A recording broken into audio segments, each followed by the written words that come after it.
Boy, do I have a weird one for you today. This case recently caught my eye on Amazon. I'd never heard of the brand, nor have I seen anything or any reviewer really talk about it. And I thought, you know, I have a cheap build coming up that I needed to knock out. So I thought I'd give it a shot. And why not do an unboxing of the MuseTex MU3, whatever that is.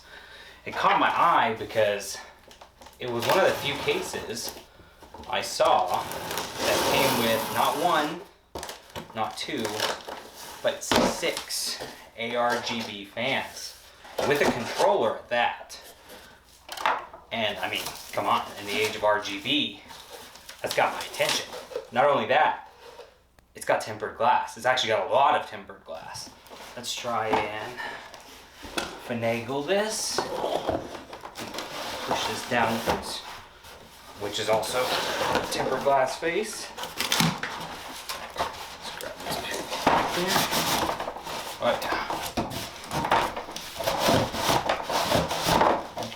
Something doesn't want to come off.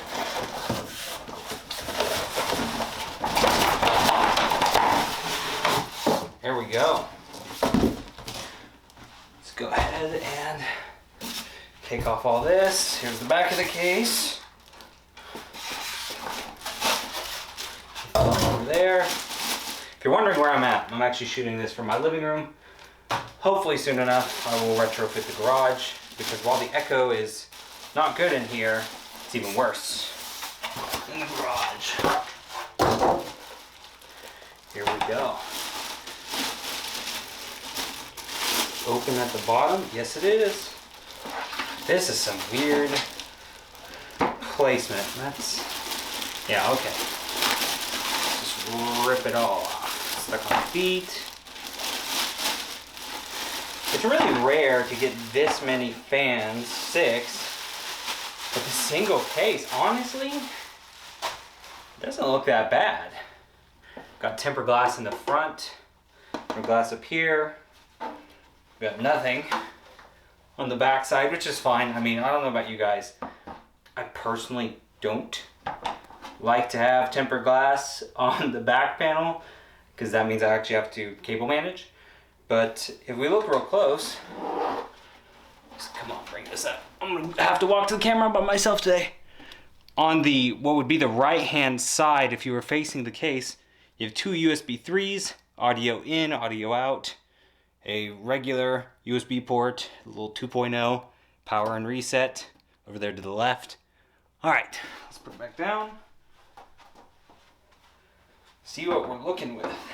If we go to the if you go to the I/O part over here, you immediately see that we have your typical PCIe lanes, but we even have vertical PCIe lanes. So that means that they're taking note that, you know, this might be something you want to use a vertical GPU mount for. I don't know if in that price bracket you'd want to. Let's see if I can zoom in a bit here. Let's go down.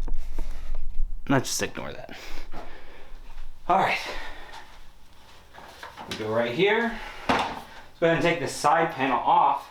See what we're working with. Immediately I see something that's kind of funny. But yeah, okay. Does this just slide off? How does this work?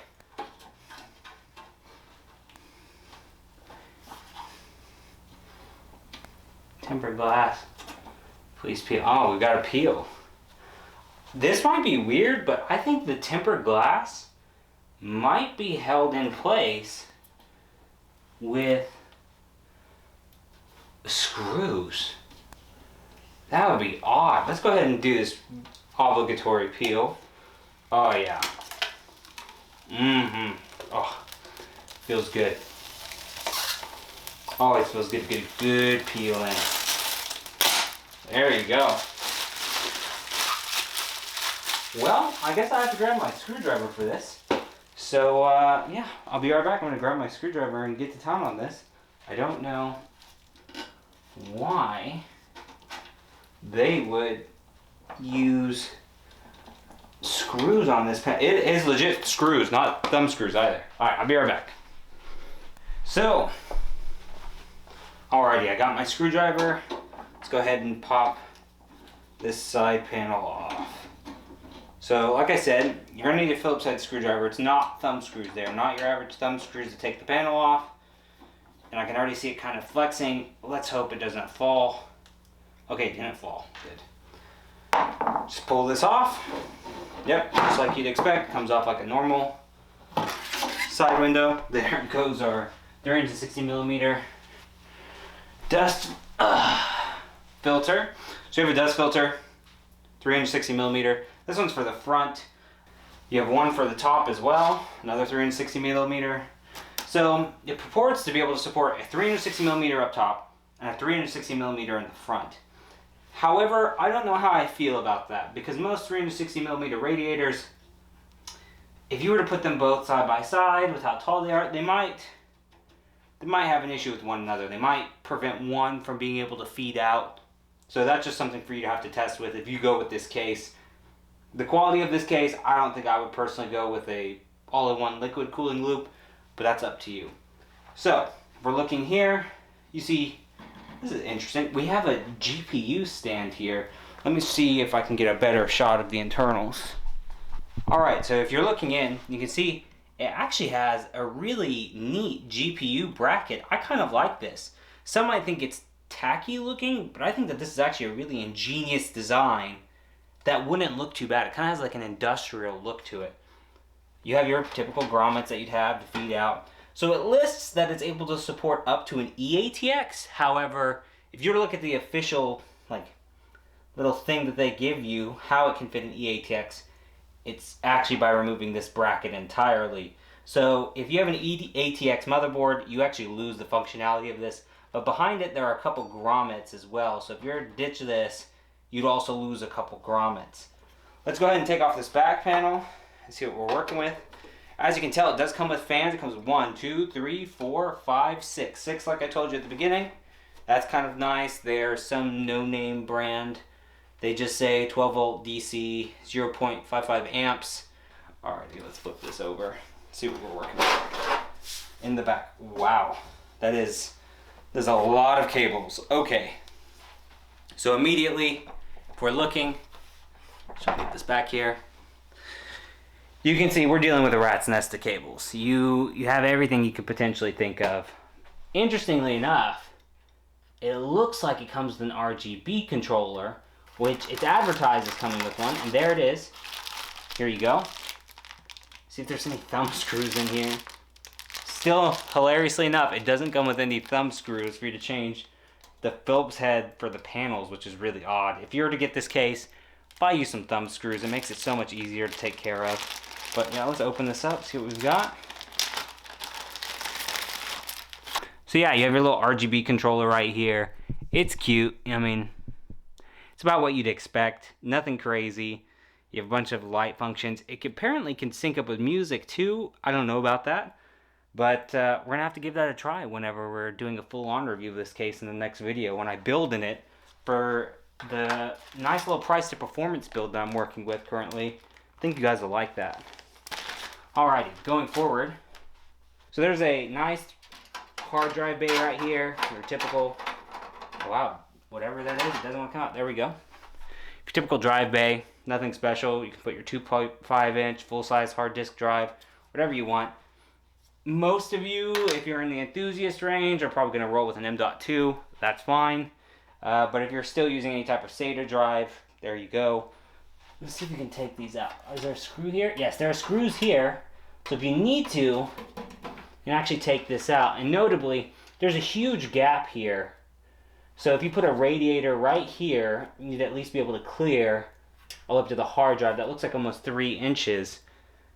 But what you do is if you put a radiator right there, I would stack fans on top of the radiator, not trying to use these front RGB fans for air intake.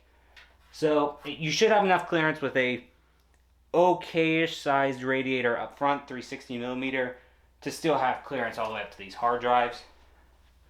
Overall, you get a fairly interesting case. I mean, like I said, it's an oddity. You've got tempered glass on the front, tempered glass on the side. The weird thing is, I don't know what this is for, but tilt this over real quick. If you look right here, you see that there's like fan grommets. I don't know what you'd be putting there, to be honest. It'd be really weird to put anything there. But the more I'm thinking about it, 360 millimeter up top here, okay? This looks like it could be for two 120s, which I bet it is. Could you put a 240 millimeter radiator down there? So what you do is you have your 360 up top, feeding into your CPU, that feeds into your GPU, that feeds into your 240, and then maybe drill a couple custom holes here for your pump and reservoir combo, or maybe mount it right here. There are some interesting options for this case, and I might have to explore it. I might have to think about purchasing this case myself for my own personal build. But yeah, right now, I don't know, this case looks extremely interesting. Alrighty, so that's our teardown of the MuseTex MU3. I went into this thinking it'd be a fairly terrible case, but it does provide some interesting options, especially if you're looking for RGB. I mean, 6 RGB fans that are controllable is a pretty good deal for less than $100. But I can't really say whether or not I'd buy it. To get the definitive whether or not I would tell you to purchase this, you're going to have to wait for our next video. Like I said, I'm going to do a kind of fairly cheap build in it that I've been working on, getting parts for on the side. And we're going to see how it is to build in this case and if it's worth the money. I mean, less than $100 is nice, but it's still above $70 on Amazon. And it's hard to find a case in that price bracket that offers purportedly as much as this case offers. I mean, you have tempered glass on the side, tempered glass in the front, 6 RGB fans that are purportedly controllable. You have a lot of radiator mounting points that don't necessarily make a lot of sense, or if they'll work, so the 360 and 360 up here. But I think it has potential. We're going to have to see. So go ahead, if you liked the review, please leave a like. If you didn't like the review, please dislike it and leave a comment below why you disliked it. This case, like I said, didn't have many reviews, didn't have anyone really taking an in-depth look at it, and I'm glad today to be able to bring that to you guys. So, have a good one.